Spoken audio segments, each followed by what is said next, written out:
Hello everyone, कैसे हैं आप लोग सभी। आई होप आप लोग बहुत अच्छा कर रहे होंगे अपने लाइफ में। मेरा नाम सुमित है एंड मैं आप सभी का स्वागत करता हूं आपके चैनल क्वांटिफाई में। तो जस्ट बेयर विथ मी कि मैंने आज कैप पहना है। इट्स वेरी कोल्ड आउटसाइड, तो ठीक है। तो जस्ट बाय द वे मैं आज पूरे इक्विपमेंट्स के साथ बैठा हूं क्योंकि टॉपिक ही ऐसे है। तो बहुत अच्छे से पढ़ेंगे। तो चलिए शुरू करते हैं बिना किसी देरी के। तो nth root of real number बताने से पहले मैं दो चीज़ें यहाँ पे लिख रहा हूँ। आप मुझे बस ऑब्जर्व करना मैं क्या लिख रहा हूँ, ठीक है। a to the power n equals to b, a equals to nth root b। इसका मतलब क्या हुआ? a to the power n का मतलब क्या हुआ? a को अगर मल्टीप्लिकेशन में n टाइम्स एक्सटेंड कर दिया जाए तो अल्टीमेटली हमें b वैल्यू मिल जाएगी, ठीक है। अच्छा, इस b को अच्छे से देखो। इस b को a के टर्म में लिखना है ना। a into A into A into nth time तक एक्सटेंड कर दो मल्टीप्लिकेशन में। अल्टीमेटली आपको क्या वैल्यू मिल जाएगी? b। यही तो मैंने बोला, और कुछ थोड़ी ना बोला। आप देखो, इसको एग्जाम्पल से समझते हैं। 2 का पावर अगर 2 ले लो तो आपको क्या वैल्यू मिल जाएगी? 4। तो इसे मैं क्या लिख सकता हूँ? 2 इंटू 2 इक्वल्स टू 4। तो इस पावर का मतलब क्या हुआ? उतने बार इस बेस को एक्सटेंड करने पे ये वैल्यू आपको मिल जाएगी। तो 2 is the nth root of 4। उसी को रिप्रेजेंट ऐसे किया जाता है, 2 is the nth root of 4, ठीक है। a is the nth root of b, ठीक है। देखो, 2 इज nth रूट ऑफ 4। अच्छा, यहाँ पे 2 क्यों नहीं लिखते हैं? क्योंकि ये अंडरस्टूड है, यहाँ पे लिखने की ज़रूरत नहीं है। इस रूट का मतलब ही स्क्वायर रूट होता है। इसका मतलब क्या होता है? स्क्वायर रूट, ठीक है। तो इस 4 के अंदर क्या छुपा है? 2 इंटू 2। तो इस 2 ने 2 का पेयर बना लिया। एंड स्क्वायर का डिमांड क्या होता है? 2 का पेयर। जो भी 2 का पेयर बनाएगा उसे कॉमन निकाल के वो बाहर ले आएगा, ठीक है। यही होता है, ठीक है। यहाँ तक समझ गए हो तो आगे चलो। यहाँ देखो क्या लिखा हुआ है, a to the power n equals to b। मतलब a is the nth root of b। मतलब इसको अलग तरह से अगर रिप्रेजेंट करें, बात सेम ही है बट रिप्रेजेंटेशन करने का तरीका अलग अलग है। a equals to nth root of b, ठीक है। तो nth root of b equals to a, मतलब बात तो सेम ही हुआ। मतलब 2 का अगर पावर मैं 3 लगा दूँ तो इक्वल्स टू 8। और इसी को लिखने का तरीका ये भी है कि 8 का क्यूब रूट ले लो। बात तो अल्टीमेटली आपको घुमा फिरा के वही की जा रही है ना, कि डिमांड क्या होता है क्यूब रूट का? कि 3 का सेट बनाओ, अंदर में 3 का सेट बना दो। अगर सेटिस्फाई कर गया तो उसमें से कॉमन निकाल के बाहर निकाल लेंगे हम लोग आंसर। अगर नहीं किया तो अंदर रह जाएगा। अच्छा, इसको एक्सपोनेंट के फॉर्म में भी लिख सकते हैं हम लोग। बात तीनों एकदम सेम है, बस रिप्रेजेंटेशन का तरीका अलग अलग है। यहाँ देखो, a इक्वल्स टू बी का पावर क्या लिखा हुआ है? 1/n। मतलब इसको अगर मैंने देखा, 2 का पावर 2 इक्वल्स टू 4 हुआ, ठीक है। अच्छा, इसको मैंने ऐसे भी लिखा, इसको मैं ऐसे भी लिख सकता हूँ, ठीक है। तो स्क्वायर रूट जब इक्वल्स टू के उधर जा रहा है तो क्या बन जा रहा है? स्क्वायर, ठीक है। अच्छा, इसको मैं ऐसे भी लिख सकता हूँ, जैसे इसके अंदर अगर x है तो इस स्क्वायर रूट को मैं ऐसे भी रिप्रेजेंट कर सकता हूँ। अच्छा, इसमें क्लैरिटी तब मिलेगी जब आप प्रैक्टिस करोगे। आप मेरे साथ प्रैक्टिस करो। देखो क्या दिया हुआ है? Square root. मतलब स्क्वायर रूट का डिमांड क्या होता है? रूट के अंदर 2 का पेयर, ठीक है। तो बनाओ 2 का पेयर भैया, 9 इंटू 9। 2 का पेयर से ये रूट कैंसिल हो गया, एक 9 बाहर आ गया, सिंपल। यहाँ आप देखो, 4th रूट है, मतलब डिमांड क्या है? अंदर में 4 का सेट बनना चाहिए। मतलब क्या हुआ? यहाँ देखो, 4 का सेट बनाओ, 3 इंटू 3 इंटू 3 इंटू 3। 4 का सेट से इस 4th रूट को कैंसिल करो एंड 3 को बाहर निकाल लो। यही तो तरीका है। अब यहाँ पे देखो, स्क्वायर रूट है ना। स्क्वायर रूट में 2 का पेयर बनाना पड़ता है, ठीक है। तो अंदर में क्या करेंगे? 2 इंटू 2 इंटू 2 इंटू 2। अब देखो, 2 का पेयर कितनी बार बन रहा है? 1 2, 2 बार बन रहा है। मतलब इसमें से 2 कॉमन निकालो, इसमें से 2 कॉमन निकालो, बट ये तो अकेले रह जा रहा है ना, यहाँ देखो ये अकेले रह जा रहा है, तो इसका कोई पेयर नहीं है, इसलिए हम इसको अंदर छोड़ देंगे, सिंपल आंसर। ठीक है, यहाँ देखो 5th रूट है, मतलब 5 का सेट बनाना है ना, तभी ये नलीफाई होगा। चीज़ें बहुत आसान है, ठीक है ना, बस समझने का नज़रिया होना चाहिए वैसा। तो 5 का सेट बना लिया, तो 5 का ये रूट को कैंसिल कर दिया, 2 को बाहर निकाल लो। ठीक है, आई होप आप लोग को यहाँ तक समझ में आ गया होगा। देखो यहाँ पे स्क्वायर रूट है ना, तो इसको मैं कैसे लिख सकता हूँ बताओ तो। 21 इंटू 4 लिखने से भी होगा, ठीक है। अच्छा 21 को मैं कैसे लिख सकता हूँ, 7 इंटू 3 इंटू 4। अच्छा 7 एंड 3 तो प्राइम है ना, तो 7 एंड 3 में तो मतलब पेयर तो बन ही नहीं सकता। तो पेयर कहाँ बन रहा है, यहाँ देखो अच्छे से देखना, 7 इंटू 3 इंटू 4 को मैं कैसे लिख सकता हूँ, 2 इंटू 2। तो 2 का ही सिर्फ पेयर बन रहा है, इसलिए 2 से एक कॉमन निकाला मैंने 2, बाकी अंदर छोड़ दिया 21। ये हो गया अपन का आंसर। ठीक है, यहाँ देखो स्क्वायर रूट में 48 है, इसको आप कैसे लिख सकते हो, 16 इंटू 3। अच्छा 16 को कैसे लिख सकते हो, 4 इंटू 4। ठीक है, 4 इंटू 4 दो पेयर बना लिया, एक पेयर बना लिया। अब देखो इसमें से एक पेयर में से एक को बाहर निकाल लिया अपन ने, ये अंदर रह गया अकेले, ये हो गया आंसर। ये आपका रहा होमवर्क, अगर आपको समझ में आ गया है तो ये लिखो। अच्छा ये क्वेश्चन बना के बताओ, कितना आसान है देखो, x टू द पावर 2/3। अच्छा मैंने अभी बताया कि एक्सपोनेंशियल पावर में भी रिप्रेजेंटेशन होती है, यहाँ देखो। अच्छा ये जो स्क्वायर है ना, ये पूरे रूट के अंदर है, ठीक है, 2 का पावर स्क्वायर बड़ी ब्रैकेट एंड, अच्छा ब्रैकेट खोलते ही क्या होगा, पावर मल्टीप्लाई हो जाएगा, इतना तो आपको पता होगा। तो 2 का पावर अल्टीमेटली 2/3 हो गया, इधर क्या था, x टू द पावर 2/3, तो पावर पावर सेम है, तो x इक्वल टू 2, सिंपल। तो आई होप यहाँ तक आपको nth रूट एकदम क्लियर, क्रिस्टल क्लियर हो गया होगा। एग्जाम्पल मैंने इसीलिए दिया ताकि आपको क्लैरिटी मिल सके। तो हम लोग अगले टॉपिक पे जंप करेंगे। तो अब हम लोग देख लेते हैं कि √2, √3 एंड √5 को कैसे कैसे रिप्रेजेंट करते हैं नंबर लाइन पे। तो इसे समझने से पहले, अच्छा इस फिगर को देख के डरना मत कोई, ठीक है, ये देख के बेशक अतरंगी टाइप का लग रहा है, बट कुछ देर बाद जब मैं आपको समझा दूंगा क्लैरिटी के साथ, आप खुद बोलोगे कि ये तो कुछ भी नहीं है, मैं खुद बना सकता हूँ, ठीक है। तो बट इसे समझाने से पहले आपको कुछ चीज़ें मैं बताना चाहूँगा। जैसे कि ये आप लोग देख पा रहे हो, ये स्क्वायर है ना। स्क्वायर की सबसे बेसिक प्रॉपर्टीज़ क्या होती है, इसका चारों साइड इक्वल होता है, ठीक है, एंड चारों एंगल कितने का होता है, ईच एंगल 90 डिग्री का होता है, ठीक है। बट इसका जो डायगोनल होता है ना, इसका जो डायगोनल होता है, ठीक है, ये ऑपोजिट एंगल को, मतलब इस वाले एंगल को, अगर मैं ये इसे ए बी सी डी लिख लूँ, तो इस एंगल ए को भी 45 में डिवाइड कर देगा, 45 डिग्री में डिवाइड कर देगा, ठीक है, मतलब इक्वली डिवाइड कर देगा, बोलने का मतलब ये है। एंड ये है सर्किल, सर्किल में पॉइंट से हर वो लाइन जो सरकमफ्रेंस को टच करती है वो क्या होती है, रेडियस, ठीक है।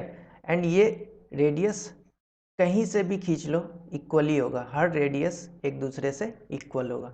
तो ये कुछ बेसिक प्रॉपर्टीज़ थी, एंड आप लोग को मैं पेन एंड पेपर्स के थ्रू समझाना चाहूँगा कुछ देर, ठीक है। उसके बाद फिर हम लोग लौट के इस फिगर पे आएंगे, तब तक के लिए आप लोग देखो उस वीडियो।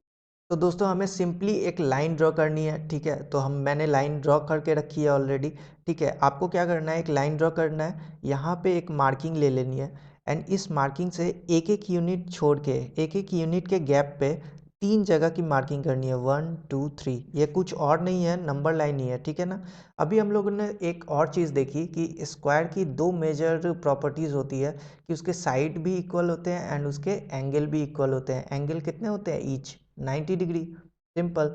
एंड उसका जो डायगोनल होता है वो एंगल को, ऑपोजिट एंगल को इक्वली बाइसेक्ट करता है, मतलब 45 45 में डिवाइड कर देता है। तो हमें भी कुछ न्यू नहीं करना है, हमें भी वही चीज़ करना है एक अलग तरीके से। यहाँ देखो इस 0 to 1 को अच्छे से देखो, इसे हम अगर स्क्वायर की एक साइड मान ले तो हम इस पे हम एक स्क्वायर बनाएंगे, ठीक है। तो बनाओ स्क्वायर, फिर मेक श्योर कि स्क्वायर ही बने और कुछ ना बने। थोड़ा ऊपर नीचे हो गया तो मैनेज कर लेना, ठीक है, एकदम क्लियर हो जाएगा। तो ये हो गया स्क्वायर, ये हो गया 90 डिग्री। यहाँ से हम लोग एक डायगोनल खींच लेते हैं,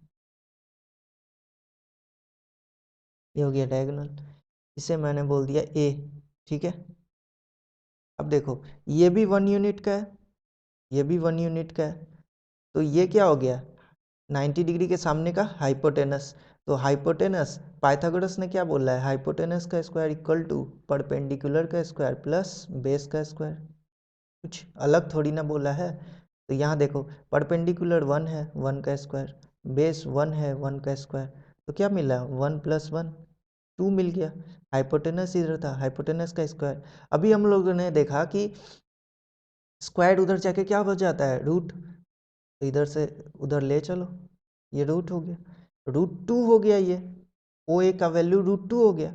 अब हम लोगों ने देखा कि सर्किल का एक बेसिक प्रॉपर्टी क्या होता है कि उसका रेडियस पॉइंट से, मतलब सर्किल के सेंटर पॉइंट से उसके सरकमफ्रेंस तक हर वो डिस्टेंस इक्वल होती है, उसी को हम लोग रेडियस बोलते हैं। तो हम उसी कॉन्सेप्ट का यूज़ यहाँ पर करेंगे। इस कॉम्पस के इस नेडल को यहाँ पे रखो, ठीक है, एंड हाइपोटेनस तक इसे एक्सटेंड कर दो। ये देखो हाइपोटेनस तक एक्सटेंड किया हुआ है। तो इसका मतलब क्या हुआ, यहाँ से अगर हम लोगों ने कर्व मारना शुरू किया तो नंबर लाइन को इसने कहाँ पे काटा, यहाँ पे काटा, ठीक है। मतलब इस ओ ए का ही डिस्टेंस जितना है वही इस ओ ए डैश का भी डिस्टेंस है। मतलब ओ ए का डिस्टेंस ओ ए डैश के डिस्टेंस के बराबर है। मतलब ये जो डिस्टेंस है, ये जो डिस्टेंस, ये भी √2 है। तो हम लोगों ने क्या किया, √2 को नंबर लाइन पे डिनोट कर दिया, सिंपल, ठीक है। अब हम लोग क्या करते हैं कि जहाँ पे ये ट्रायंगल देखो ओ, ये वाला ट्रायंगल देखो, ये वाला ट्रायंगल, ठीक है। इस ट्रायंगल के इस पॉइंट से हमें एक परपेंडिकुलर ड्रॉ करना है। कितने में यूनिट का, 1 यूनिट का ड्रॉ करना है, ठीक है। ये देखो 1 यूनिट का ड्रॉ करना है। तो यहाँ पे परपेंडिकुलर हुआ, मतलब ये वाला एंगल कितना हो गया 90 डिग्री, ठीक। यहाँ से इसको मिला दो, 90 डिग्री के सामने का साइड क्या होता है, हाइपोटेनस। ये हाइपोटेनस हो गया, इसे मान लो बी, ठीक। इसे 1 यूनिट का हम लोगों ने ले लिया है, इसे 2 यूनिट का है, ये √2 यूनिट का है, ठीक है। तो इस केस में भी हाइपोटेनस वही वाला पाइथागोरस का ही लगेगा। देखो ओ बी का स्क्वायर इक्वल टू ओ ए का स्क्वायर प्लस, सॉरी लिख नहीं रहा, ओ बी का स्क्वायर इक्वल टू ओ ए का स्क्वायर प्लस बी ए का स्क्वायर, ठीक है। तो ओ ए का स्क्वायर कितना हुआ √2 का स्क्वायर प्लस बी ए का स्क्वायर कितना हुआ 1 का स्क्वायर। तो √2 का स्क्वायर कितना हुआ 2 + 1, तो 3 हो गया। तो ओ बी का स्क्वायर कितना हो गया 3, तो ओ बी के कितना हो गया √3। मतलब इससे ये क्या पता चल रहा है, ओ बी √3 के बराबर है, ठीक है। तो हम लोग फिर से वही करेंगे, इस नीडल को यहाँ पे रखेंगे एंड इसको एक्सटेंड करके बी पे ले जाएंगे, ठीक से, ठीक से, हाँ यहाँ पे आ गया। अब इसे कर्व मारो, कट कट करो इसको नंबर लाइन पे, इसे सिंपली हम लोग कट कर लेंगे, ठीक है। यहाँ पे आके मतलब इसे ओ बी डैश अगर हम लोग बोल दिए तो इस पॉइंट को हम लोग क्या बोल रहे हैं √3। यहाँ से ओ बी डैश का डिस्टेंस कितना हो गया √3 डैश, ठीक है, √3 का हो गया, ठीक है। तो हम लोग देख रहे हैं कि ऐसे ही करते करते हम लोग आगे बढ़ेंगे, ठीक है। यहाँ से फिर से एक ले लो, 1 यूनिट का, ये 90 डिग्री हो गया, यहाँ से मिलाओ। बहुत सिंपल है, एक बार समझ में आ गया तो आराम से बन जाएगा, ठीक है ना। ये भी 1 यूनिट का लिया, ये √3 यूनिट का है, ये बेस √3 यूनिट का है, परपेंडिकुलर 1 यूनिट का है, ठीक है। तो हाइपोटेनस ये हो गया, इसे C मान लो, ठीक है। वही सेम चीज हम लोग बार बार कर रहे हैं, ठीक है। तो देखो ये बेस का स्क्वायर कितना हुआ, √3 का स्क्वायर 3, 1 का स्क्वायर 1, तो ये क्या दे दिया 4। इधर हाइपोटेनस, ये हाइपोटेनस क्या है, OC का स्क्वायर, हाइपोटेनस का स्क्वायर इक्वल टू 4, तो हाइपोटेनस इक्वल टू √4। तो √4 क्या होता है, √2 इंटू 2, मतलब 2 का पेयर बन रहा है, 2 निकाल लो बाहर, तो इसका वैल्यू क्या हो गया 2। मतलब यहाँ से अगर हम लोग यहाँ रख के कट करें तो ये एकदम इस 2 पे ही कट करेगा, ठीक है,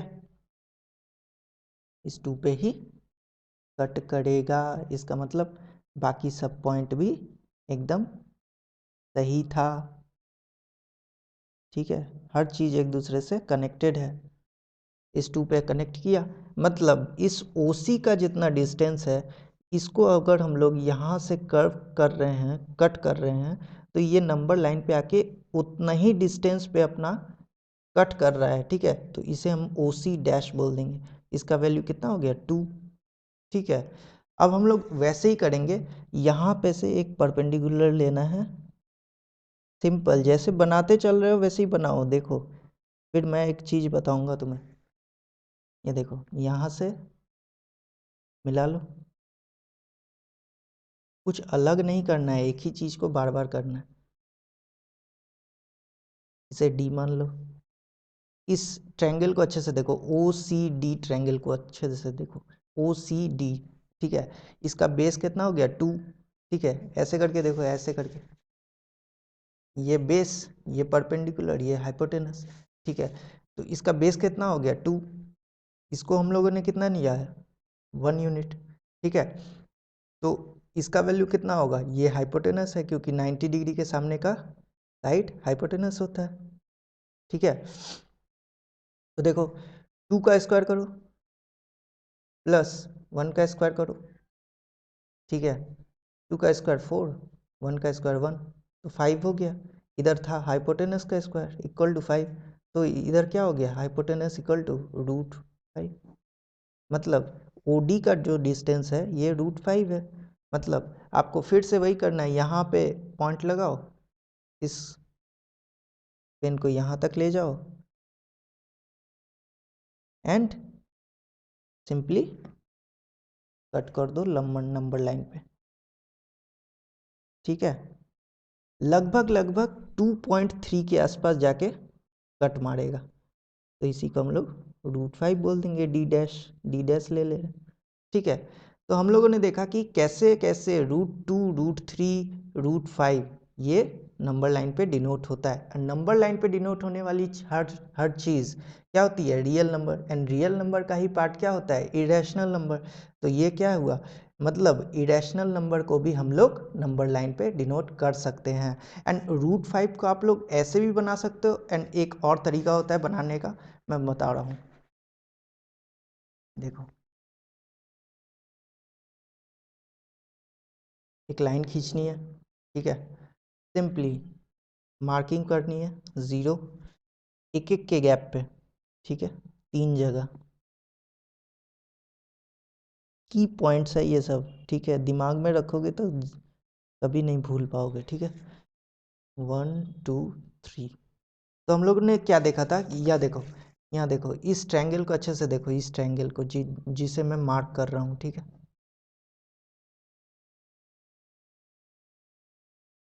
ट्रायंगल OCD को अच्छे से देखो, ठीक है, ट्रायंगल OCD को अच्छे से देखो, ये वाली चीज, ये वाली OC, ये बेस है, ठीक है।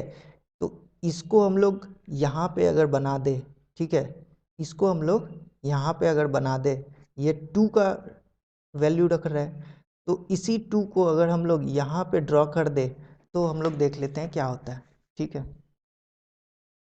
इस 2 को मतलब यहाँ पे हम लोग इस बेस को उठा के ले आए, ठीक।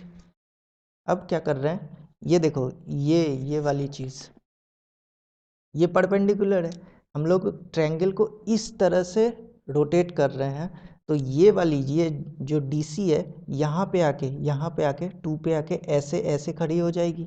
ठीक है, तो वही चीज़ हो रही है यहाँ पे। अगर OD यहाँ पे बन रहा है, ठीक है, तो यहाँ से एक यूनिट का आप ले लो परपेंडिकुलर। ठीक है, तो ये हो गया हाइपोटेनस।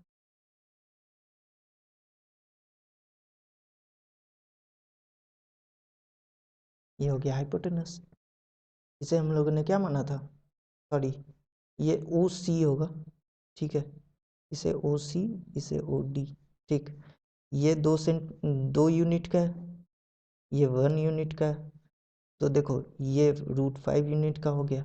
तो आप सिंपली ऐसे भी बना सकते हो √5 को। ठीक है, फिर हम लोग ने क्या कर रहा था, हम यहाँ पे रख रहे थे और इसको यहाँ पे पॉइंट से, ये देखो इक्वल टू है, एंड इसे हम लोग यहाँ पे काट रहे थे।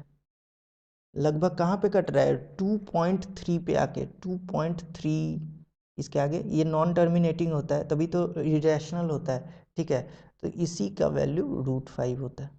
तो मैं उम्मीद करता हूँ कि आप लोग को यहाँ तक की वीडियो पसंद आई होगी। तो पसंद आई है तो लाइक एंड शेयर ज़रूर करें, एंड सब्सक्राइब करना तो एकदम मैंडेटरी है। ठीक है, तो मैं उम्मीद करता हूँ ये भी कि पेन एंड पेपर के थ्रू मैं समझा पाया अच्छे से। जिन्होंने भी थोड़ा सा भी डाउट है वो यहाँ पे क्लियर कर लेंगे। ठीक है, क्विक रिकैप करते हैं। देखो क्या मैं बताया, यहाँ पे 1 यूनिट लेना है, यहाँ पे 1 यूनिट लेना है। तो इस अच्छे से इस ट्रायंगल को देखो, AOB ट्रायंगल को देखो।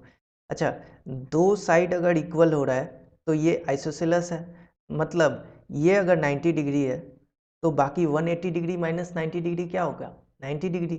तो बाकी दोनों एंगल भी इक्वल होगा कि नहीं होगा, क्योंकि आइसोसेलेस का क्या प्रॉपर्टी बोलता है कि इक्वल साइड्स का एंगल भी इक्वल होगा। तो हम लोग देख रहे हैं कि 90 के सामने √2 बन रहा है, पाइथागोरस लगाते हैं तो ऐसा हो जाता है। फिर हम लोग इसी को रिपीट कर रहे हैं, यहाँ पे 1 यूनिट ले रहे हैं, फिर पाइथागोरस लगा रहे हैं तो √3 मिल रहा है, फिर यहाँ पे 1 यूनिट ले रहे हैं, फिर पाइथागोरस लगा रहे हैं तो 2 मिल रहा है, फिर 1 यूनिट ले रहे हैं, फिर पाइथागोरस लगा रहे हैं तो अल्टीमेटली हमें √5 तक मिल जा रहा है। एंड इसी को हम लोग यहाँ से इस O पॉइंट से निडल यहाँ हाइपोटेनस के ऊपर लगा लगा के हम लोग यहाँ पे कर्व अगर कट कर रहे हैं तो नंबर लाइन पे वो कट हो रहा है। ठीक है, तो लगभग लगभग √5 का वैल्यू 2.3 के आसपास कटेगा। तो ये नॉन टर्मिनेटिंग नॉन रिपीटिंग होती है, इसीलिए इसे हम इरेशनल बोलते हैं। जिसे भी इरेशनल, नंबर लाइन, रैशनल, इन सब में प्रॉब्लम है तो मैं रिकमेंड करना चाहूँगा मेरी पहली वीडियो। ठीक है, उसमें आपको बहुत ही अच्छे से क्लियर मैंने किया है, तो जिन्होंने भी नहीं देखा है तो वो ज़रूर देखें। ठीक है, मज़ा बहुत आएगा, एंड कहीं ना कहीं ये वीडियो भी उससे बहुत रिलेट करती है।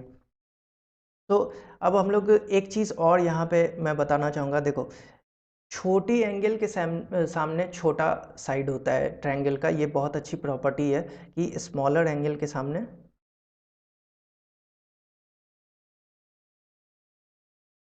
स्मॉलर एंगल के सामने स्मॉलर साइड।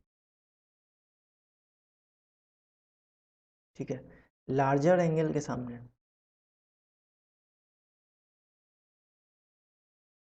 Larger side. ठीक है, मैं ऐसा क्यों लिख रहा हूँ, अब देखो, आप मान लो एक ट्रायंगल है ये। ठीक है, इस ट्रायंगल को देख लो, AOB को उठाओ यहाँ पे, AOB। ठीक है, ये 90 है तो ये परपेंडिकुलर। मान लो कि ये AO इक्वल टू BO है, तो ट्रायंगल की प्रॉपर्टीज क्या बोलती है, एंगल उसका टोटल एंगल क्या कितना होता है, 180 डिग्री। तो 90 माइनस किए तो बाकी बच गया 90 डिग्री। ठीक है, अब दोनों साइड इक्वल है ना, तो यहाँ पे क्या कितना हो जाएगा, 45 45 में डिवाइड हो जाएगा। तो हम लोग अल्टीमेटली देख रहे हैं 1 यूनिट 1 यूनिट, यहाँ पे √2 यूनिट। अब देखो 90 के सामने √2, 45 के सामने 1, 45 के सामने 1। तो यही मैं बता रहा था, 45 डिग्री, 45 डिग्री एंड 90 डिग्री। ये ट्रिपलेट है भैया, याद रखना, बहुत काम आएगा आगे, है ना। दो ट्रिपलेट आपको बहुत अनकॉमन है, लेकिन आपको याद रखना है, बहुत मज़ा आएगा आपको जब क्रॉस वेरीफाई करोगे तो आप लोग को समझ में आएगा कि ये चीज़ें कितनी इम्पोर्टेंट है। 1 1 इसके सामने √2। अच्छा, इसका मल्टीपल भी करते चले जाओ, बट रेशियो अल्टीमेटली यही आएगा, ठीक है। इसका मल्टीपल भी आप कर सकते हो, ठीक है। ये ट्रिपलेट है 1 1 √2, ये ट्रिपलेट है, पाइथागोरियन ट्रिपलेट। अच्छा, एक ऐसा भी ट्रायंगल होता है जिसका, देखो ये ट्रायंगल नहीं बना,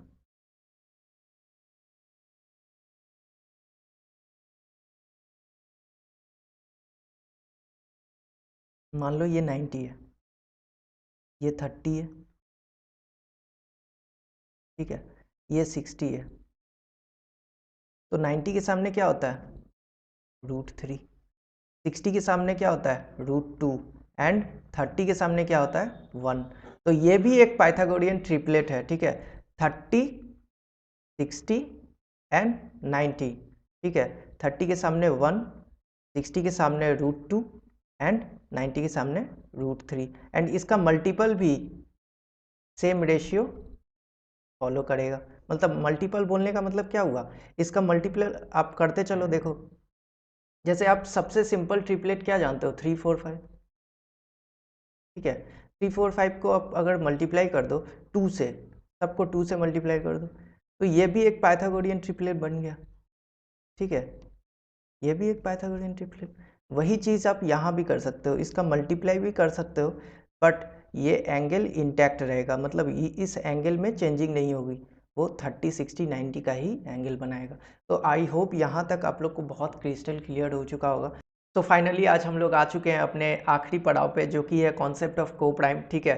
तो को प्राइम पढ़ने से पहले हमें थोड़ा सा एचसीएफ के बारे में थोड़ी सी ग्लिम्स देखनी पड़ेगी, ठीक है। हालांकि अगली सेशन एचसीएफ एंड एलसीएम पे प्रॉपर होगी, फिर भी हम लोग देख लेंगे कि आज एचसीएफ की थोड़ी से कॉन्सेप्ट मैं बताना चाहूँगा, ठीक है। एंड एक और मिसकंसेप्शन जो बहुत किसी के दिमाग में रहता है कि को प्राइम से प्राइम का कुछ रिलेशन है क्या, तो ऐसा कुछ भी नहीं है, ठीक है।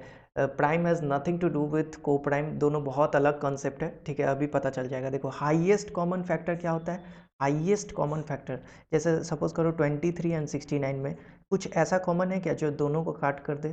देखो 23 1, 23 3 जा, ठीक है। इस दोनों में देखो 9 इंटू 1 करेंगे तो 9, इंटू 9 करेंगे तो 9। तो हाईएस्ट कॉमन फैक्टर इन दोनों में क्या हुआ? 23। मतलब ऐसा फैक्टर जो इन दोनों को प्रॉपरली कट करे, डेसिमल में नहीं, प्रॉपरली कट करे, ठीक है। ऐसा हाईएस्ट डेसिमल, मतलब इसके ऊपर आप जा नहीं सकते, फिर कॉमन नहीं आएगा, फिर कॉमन नहीं आएगा। मतलब 23 इस दोनों में, इस 23 में भी छिपा हुआ है, इस 69 में भी छिपा हुआ है, इसीलिए इसे क्या बोलते हैं? Highest common factor. मतलब ऐसा फैक्टर, ऐसा एक फैक्टर जो दोनों नंबर को हाईएस्ट पॉइंट पे जाके कट कर दे, यही होता है हाईएस्ट कॉमन फैक्टर। अच्छा, एक बात बताओ, एक नंबर मान लो कि मैं तुम्हें 42 बोल दूं एंड मैं तुमसे पूछूं कि ये को प्राइम है क्या, तो आप बोलोगे पागल हो क्या, को प्राइम ऐसे नहीं होता है। को प्राइम के लिए एटलीस्ट आपको 2 नंबर देना पड़ेगा, ठीक है। जैसे 42 दिखा दो, अगर आपके सामने 31 लिख दे, तो अब आप बता सकते हो कि ये दोनों को प्राइम है क्या। तो को प्राइम का कॉन्सेप्ट क्या होता है कि हाईएस्ट कॉमन फैक्टर दोनों नंबर का 1 हो, मतलब उस दोनों में कुछ भी कॉमन ना हो। 1 एक जनरलाइज्ड नंबर होता है जो दोनों में छुपा ही हुआ है, 1 तो हर चीज़ में रहता है ना, ठीक है। इसलिए 1 को हाईएस्ट कॉमन फैक्टर को प्राइम का बोला जाता है। मतलब इसका सिंपली एक और मतलब होता है को प्राइम का कि कोई भी दो नंबर के बीच में कोई भी फैक्टर 1 के अलावा एग्जिस्ट ही नहीं करता। जैसे मान लो कि मैं बोल रहा हूँ 4 एंड 9, अब इस दोनों को आप कट कर ही नहीं सकते, इस दोनों में सिर्फ चीज़ें क्या कॉमन है? देखो 1 ही कॉमन है इस दोनों में, और कुछ तो कॉमन नहीं है, एक इवन है एक ऑड है, ठीक है। तो 1 इज़ द कॉमन, तो ये आपस में क्या हो गए? को प्राइम, ठीक है। यही कॉन्सेप्ट आपको समझाना था। तो आई होप आप लोग को बहुत अच्छे से समझ में आया होगा, ठीक है। तो मैं उम्मीद करता हूँ कि आज की सेशन भी बहुत प्रोडक्टिव रही।